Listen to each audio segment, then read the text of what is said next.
Okay, how to have a relationship with God without religion. Number 2, study creation. You know, the Moody videos is a great place to start with that. Study creation. And in fact, I would say long before you ever darken the door of a church, study creation. The things that are there. Romans 1 and verse 20 says, "For the invisible things of him from the creation of the world are clearly seen, being understood by the things that are made." That's what you want to look at, everything that's around you, the things that are made. Even his eternal power and Godhead.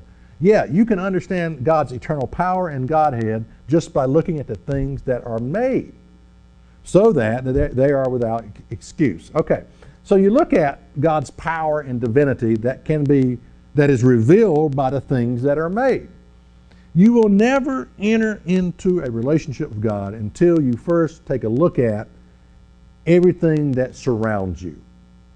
How do you come to understand God, his power and divinity? By going to church, right? No. By revival, by gospel music? No.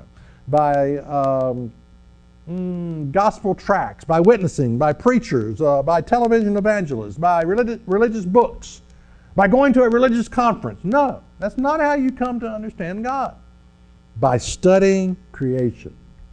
You know, the Sabbath was a memorial of creation, or is a memorial of creation.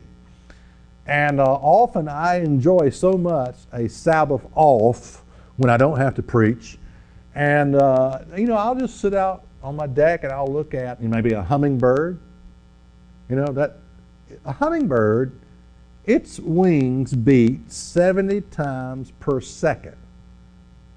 It's one of the few birds, or only bird, that can fly, hover backwards, up, down, 70 times a second. You know, study mankind, study your hand. All the bones involved in your hands and what makes it move like that. You know, study the earth. The earth travels around the sun at a speed of 64,000 miles an hour.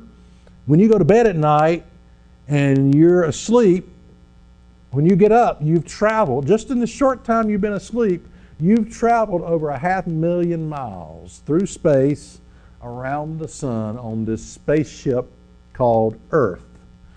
Study these things and you will be in awe of God.